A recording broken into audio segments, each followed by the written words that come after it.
आपकी वो आप ये जानने पे मजबूर कर देगी कि गोवा में ये इतना बड़ा पोल है, ये कैसे लगा हुआ है, क्यों लगा हुआ है, इसका रिलेवेंस क्या है। उसी से आगे 100 मीटर की दूरी पर एक कुआं बना हुआ है, वेल। तब जब आप उसके पास खड़े होंगे तब आपको फर्स्ट हैंड इतिहास मिलेगा। आज पूरी दुनिया पुर्तगाल को एक छोटा सा खिलाड़ी है रोनाल्डो, उसके कारण जानती है, और किसी को उसकी शायद कैपिटल तक ना पता हो। हमारी आपसी रंजिश के कारण कर्नाटक में कोई एक मुसलमान रूलर था, उसके अत्याचारों से लड़ने के लिए उस वक्त के लोग कमजोर पड़ रहे थे। ये चोर उठाई गिरे पुर्तगाली जा रहे थे। अपनी आपसी लड़ाई को सुलझाने के लिए नायक साहब उसको लेके आ गए। 450 साल तक पुर्तगाल ने आप पे रूल किया। और ये जो तमाम आते हैं जिन्हें पूरी दुनिया में मानवता का सबसे ज्यादा चिंता भारत की धरती पर है, उस धरती पे जहां लोग चिड़ियों को भी दाना डालते हैं और परिंदों के माध्यम से अपने पूर्वजों तक खाना पहुंचाते हैं, जहां मानवता का कोई इतिहास ऐसा नहीं है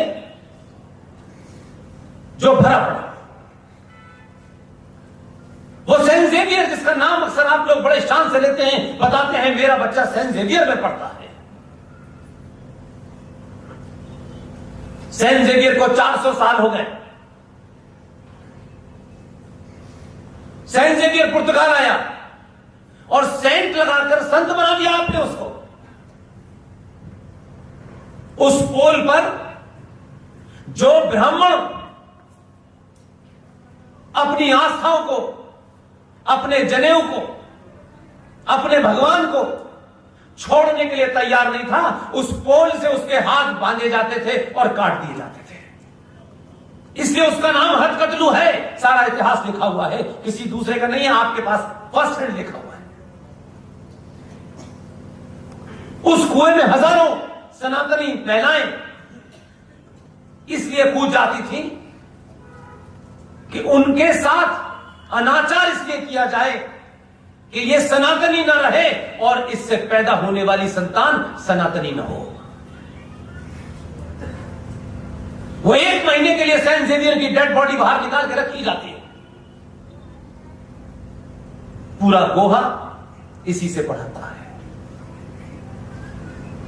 जब आप अपने इतिहास को भूलने लगते हैं और सिर्फ भौतिक सुख, कुछ भौतिक वस्तुओं के पीछे दौड़ते हैं, फिर समाज जिंदा नहीं रहता। इसलिए आज जो सबसे बड़ा संकट है वो ये है कि हम 90 करोड़ होने के बावजूद भी अपनी जायज बात को कहने से डरते हैं। आज जो कुछ भी दुनिया में भूचाल बचा हुआ है वो इसलिए नहीं बचा हुआ कि यकायक 70 साल के बाद भारत में सत्ता का परिवर्तन हो गया है। नहीं, मैं नहीं मानता, कतई नहीं मानता। उनकी चिंता का विषय दूसरा है कि ये खोखला झूठा ये सिस्टम चल रहा है पूरी दुनिया में, इसकी हकीकत भारत के सनातनियों को हर दिन पता चल रही है। यह बहुत जल्दी गिरने वाला है और यह गिर जाएगा तो हमारा क्या होगा। इस चिंता से दुनिया आपके ऊपर नजर रखे हुए है। इसलिए मोदी आया है, अमित शाह आया है। यह एक नाम हो सकता है, एक व्यक्ति हो सकता है। मुझसे उम्र में बड़े सारे बुजुर्ग यहां बैठे होंगे। कभी आपने सोचा कि आपने 70 सालों में सिर्फ 5 साल में एक दिन आपको काम करना होता, एक दिन। उस एक दिन में से आपको 1 घंटे के लिए इस देश की सरकार चुनने का समय आता है। सिर्फ एक दिन, आपको उस एक दिन भी बहुत सारे काम हो जाते हैं। आपको उस एक दिन भी इस बात की चिंता नहीं होती कि मैं सरकार चुनने जा रहा हूं या मैं मजाक करने जा रहा हूं। 5 साल में आपसे कोई ये पूछता है कि आपने क्या किया, लेकिन वोट डालने से 15 दिन पहले टमाटर के भाव बढ़ जाएं, प्याज के भाव बढ़ जाएं, तो हम वो समाज हैं कि दिल्ली के अंदर राज्य की एक सरकार को सिर्फ इसलिए गिरा दिया हमने कि प्याज के दाम बढ़ गए। हमारे बारे में जब दुनिया लिखेगी तो बताएगी कैसे भोने लोग थे यार। ये 5 साल के लिए सरकार भी चुनते हैं तो प्याज के दाम और पेट्रोल के दाम पे चुनते हैं।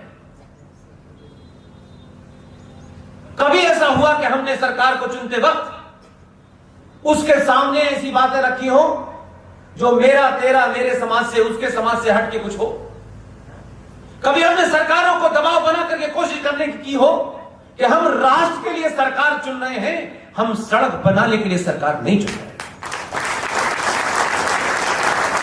ये भाव एक दिन भी पैदा हो, एक दिन भी, 5 साल में जिसको ब्राह्मण रहना है रहे, क्षत्रिय रहना है रहे, मुझे कोई आपत्ति नहीं है, लेकिन 5 साल में एक बार आपको सनातनी होके वोट देना है।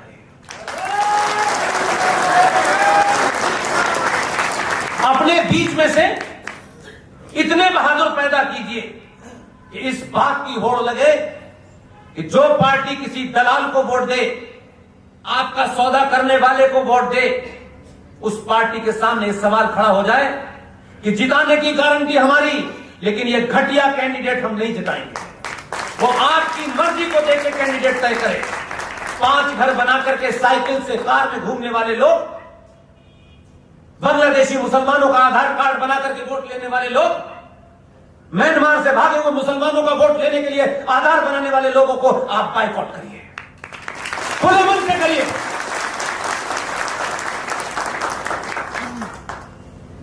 ये आपकी सामूहिक शक्ति, जिसमें ना आपको पैसा खर्च करना है, न किसी को गाली देनी है।